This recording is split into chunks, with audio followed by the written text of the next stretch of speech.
नमस्कार दर्शक बंधु आपण को आम चैनल को स्वागत। यही 2026 वर्ष आपणकर समस्त इच्छा अभिलाष को पूरण करू यही कामना सहित आज कार्यक्रमटी को आग को बढ़ाइबा एवं जानिबा 2026 रे मिथुन राशि संतान जोग केबे रहिछि एवं केउ मास ठारू संतान प्राप्ति पाई प्रबल जोग बनुछि एवं केउ ग्रहंकर गोचरर प्रभाव रे आपण को संतान सुख लाभ हेब।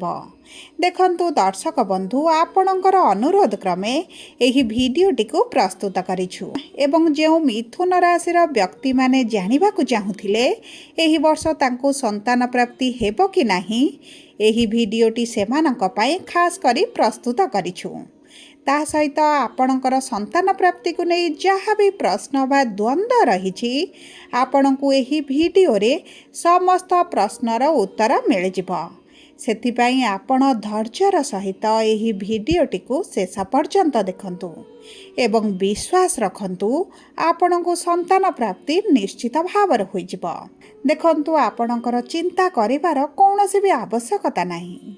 मो वर्तमान आपण को गोटे एमिति विषय कहवा पाई जाउछि जहाँ आपण ध्यान दे शुणु एवं बुझंतु। देखंतु आपणक मिथुन राशि जो नक्षत्र हेउ मृगशिरा मिथुन हेउ किंबा आद्रा मिथुन हेउ किंबा पुनर्वसु मिथुन हेउ आपणकर जन्म कुंडली हेउछि सबुठारु गुरुत्वपूर्ण। आपणक जन्म कुंडली केवल जन्म कुंडली नुहे आपणकर कर्म कुंडली। एही कुंडली रे आपणकर अतीत वर्तमान एवं भविष्यत मध्य लेखा रहिछि एवं आपणक पाखरे वर्तमान जहाँ रहिछि आपणक पिता माता स्वामी पत्नी किंबा आपणक भाई भौणी जहाँ भी आपणको प्राप्त होइछि आपणक कर्म अनुसार आपणको प्राप्त होइछि। देखंतु बहुत गुड़िए मिथुन राशि व्यक्ति मानकर संतान प्राप्ति रे कोनोसी भी विलंब होई नाही सेमानकु संतान प्राप्ति मध्य होई जाइछि एवं बहुत गुड़िए मिथुन राशि व्यक्ति मानकु एही 2025 वर्ष रे संतान प्राप्ति मध्य करि सारिछंती किंतु आपण एते चेष्टा करिबा परे मध्य आपणकर संतान प्राप्ति रे आपण विलंब देखुछंती। देखंतु आपणक जन्म समय रे ग्रह मानकर स्थिति आपणक कुंडली रे जहाँ रहिथिबो सेही अनुसार आपणको संतान सुख हेउ आपणक विवाहर जोग हेउ किंबा आपणकर चाकरी जोग हेउ सेही सबु प्राप्त होइथाए। तेणु करी आपणक कुंडली रे ग्रह स्थिति कौन रहिछि केबे संतान प्राप्ति हेबो 2 वर्ष रे हेबो ना 5 वर्ष रे हेबो ना 10 वर्ष रे हेबो ना केते वर्ष रे आपणको संतान प्राप्ति हेबो ताहा मध्य लेखा होइछि। सेतिपई आपणक भाग्य रे संतान जदि विलंब रे लेखा होइथिबो तेबे आपणको निश्चित भाव रे डेरी रे प्राप्त हेबो। एवं देखंतु आज एही वीडियो रे ग्रह मानकर गोचर विषय रे आलोचना करिबा जहार प्रभाव आपणक संतान प्राप्ति उपरे बहुत अधिक रही थाए किंतु तांकर प्रभाव कौन रही थाए केमिति प्रभावित करंती आपणकर संतान प्राप्ति को एवं ता सहित आपणको वीडियोर शेष भाग रे किछि एमभଳି उपाय कहिबी जहाँ संतान प्राप्ति पाई बहुत अधिक शुभदायक होइथाए।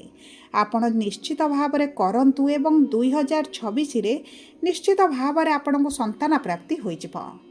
किंतु वीडियोटी आरंभ करिबा पूर्वरु जदि आपणकर भी मिथुन राशि होइथाए एवं आपण भी ईश्वर को आंतरिक भक्ति एवं विश्वास करंती तबे वीडियोटी को लाइक करंतु कमेंट बॉक्स रे जय जगन्नाथ जय माँ लक्ष्मी अवश्य लिखि दियंतु। ता सहित आम सह जोगाजोग करिबा पई वीडियोर मध्य भाग एक व्हाट्सएप नंबर टिए दिया जाइछि जो नंबर साहाय्य आपण आम सह जोगाजोग करी निजर नूतन कुंडली प्रस्तुत करि परिबे कुंडली विश्लेषण कराई परिबे किंबा आपणकर चाकरी विवाह व्यवसाय प्रेम संपर्क शिक्षा स्वास्थ्य को नहीं किछि समस्या रही ताहार सहजर एवं स्वल्प मूल्य रे समाधान करि परिबे।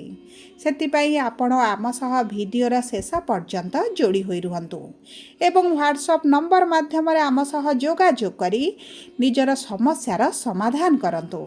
एबे आसंतु जानिबा आपणक संतान प्राप्ति केबे हेबो। देखंतु आपणक मिथुन राशि रे देवगुरु बृहस्पति विराजमान करिसंती एवं जून 2 तारिख पर्यंत आपणकर एही प्रथम गृह रे विराजमान करिवे एवं आपणकर पंचम गृह को पंचम दृष्टि प्रदान करुछंती। तेणु करी आपणक संतान प्राप्ति पाई एही वर्ष आरंभरू ମାନେ ଜୁନ୍ ମାସ 2 ତାରିଖ ପର୍ଯ୍ୟନ୍ତ ସନ୍ତାନ ପ୍ରାପ୍ତିର ଯୋଗ ରହିଛି। କିନ୍ତୁ ଅତି ପ୍ରବଳ ଯୋଗ ଆପଣଙ୍କର ଜୁନ୍ ମାସ 2 ତାରିଖ ଠାରୁ ଅକ୍ଟୋବର ମାସ 31 ତାରିଖ ମଧ୍ୟରେ ରହିଛି। କାରଣ ଗୁରୁ ଆପଣଙ୍କର ଦ୍ୱିତୀୟ ଗୃହକୁ ପରିବାର କୁଟୁମ୍ବର ଗୃହକୁ ଗୋଚର କରିବେ ଏବଂ ଆପଣଙ୍କ ଦ୍ୱିତୀୟ ଗୃହରେ ଉଚ୍ଚ ସ୍ଥିତିରେ ବିରାଜମାନ କରିବେ। ଦେଖନ୍ତୁ, ଗୁରୁ ଯେତେବେଳେ ଉଚ୍ଚ ସ୍ଥିତିରେ ରୁହନ୍ତି ସେତେବେଳେ ଦ୍ୱିଗୁଣିତ ଶୁଭ ଫଳ ପ୍ରଦାନ କରିଥାନ୍ତି ଏବଂ ଯେହେତୁ ଆପଣଙ୍କର ପରିବାର କୁଟୁମ୍ବର ଗୃହରେ ରହିବେ, ଆପଣଙ୍କ ପରିବାରରେ ସୁଖ ଖବର ଆଣିବେ, ଖୁସି ଖବର ମଧ୍ୟ ପ୍ରଦାନ କରିବେ। ତେଣୁକରି ଆପଣ ଯଦି ଜୁନ୍ ମାସ 2 ତାରିଖ ପରଠାରୁ ସନ୍ତାନ ପ୍ରାପ୍ତି ପାଇଁ ଚେଷ୍ଟା କରନ୍ତି, ତେବେ ଆପଣଙ୍କ ଭାଗ୍ୟ ଆପଣଙ୍କ ବହୁତ ଅଧିକ ସାଥ ଦେବ। ଦେଖନ୍ତୁ, ଗୁରୁ ହେଉଛନ୍ତି ଆପଣଙ୍କର ସନ୍ତାନର କାରକ ଗ୍ରହ ଏବଂ ଆପଣଙ୍କର ଯେହେତୁ ସନ୍ତାନର ଗୃହକୁ ଯିବେ, ଆପଣଙ୍କ ପରିବାରର ଗୃହକୁ ଯିବେ, ଶୁଭ ଗୃହରେ ରହିବେ, ତ୍ରିକୋଣରେ ରହିବେ, ସେତେବେଳେ ଆପଣଙ୍କୁ ନିଶ୍ଚିତ ଭାବରେ ଶୁଭ ଫଳ ପ୍ରଦାନ କରିବେ। ଦେଖନ୍ତୁ, ମିଥୁନ ରାଶି ହେଉଛି ଏମିତି ରାଶି ଯେଉଁ ରାଶିରେ ଏହି ସମ୍ପୂର୍ଣ୍ଣ ବର୍ଷଟି ସନ୍ତାନ ପ୍ରାପ୍ତି ପାଇଁ ଶୁଭଦାୟକ ରହିବ। କିନ୍ତୁ ଆପଣଙ୍କର ଜୁନ୍ ମାସର 2 ତାରିଖ ଠାରୁ ଅକ୍ଟୋବର ମାସର 31 ତାରିଖ ପର୍ଯ୍ୟନ୍ତ ଅତି ପ୍ରବଳ ଯୋଗ ରହିବ। କାରଣ ଅକ୍ଟୋବର ମାସ 31 ତାରିଖ ଦିନ ଗୁରୁ ଆପଣଙ୍କର ତୃତୀୟ ଗୃହକୁ ଗୋଚର କରିବେ। କିନ୍ତୁ ତୃତୀୟ ଗୃହରେ ରହିଲେ ମଧ୍ୟ ଆପଣଙ୍କର ଭାଗ୍ୟର ଗୃହକୁ ସପ୍ତମ ଦୃଷ୍ଟି ପ୍ରଦାନ କରିବେ। ଏହା ମଧ୍ୟ ଆପଣଙ୍କ ପାଇଁ ଶୁଭଦାୟକ ରହିବ କାରଣ ଭାଗ୍ୟ ଆପଣଙ୍କର ସାଥ ଦେବ। ଦେଖନ୍ତୁ, ସନ୍ତାନ ଆମମାନଙ୍କୁ ଭାଗ୍ୟ ବଳସାରେ ମିଳିଥାଏ ଏବଂ ଯେତେବେଳେ ଭାଗ୍ୟ ଆମର ସାଥ ଦେଇଥାଏ ସେତେବେଳେ ଆମକୁ ତ ନିଶ୍ଚିତ ଭାବରେ ସନ୍ତାନ ପ୍ରାପ୍ତି ହୋଇଯିବ। ତେଣୁକରି ଆପଣଙ୍କର ଚିନ୍ତା କରିବାର କୌଣସି ଆବଶ୍ୟକତା ନାହିଁ। ପୂର୍ବରୁ ଯଦି ଆପଣଙ୍କର ସନ୍ତାନରେ ବିଳମ୍ବ ହେଲାଣି ଏବଂ ଦେଖନ୍ତୁ, ବିବାହର 2 ବର୍ଷ ପର୍ଯ୍ୟନ୍ତ ଯଦି ସନ୍ତାନ ପ୍ରାପ୍ତି ନ ହୋଇଥାଏ ତେବେ ତାହାକୁ ବିଳମ୍ବରେ ଗଣାଯାଏନି। ଯେତେବେଳେ 2 ବର୍ଷଠୁ ଆପଣଙ୍କର ଉର୍ଦ୍ଧ୍ୱ ହୋଇଗଲାଣି ତେବେ ମନେ ରଖନ୍ତୁ, ଆପଣଙ୍କ କୁଣ୍ଡଳୀରେ ଗୁରୁଙ୍କର ସ୍ଥିତି ଖରାପ ରହିଛି। ଗୁରୁ ନୀଚ ରହିଥିବେ କିମ୍ବା ଗୁରୁ ପୀଡ଼ିତ ରହିଛନ୍ତି।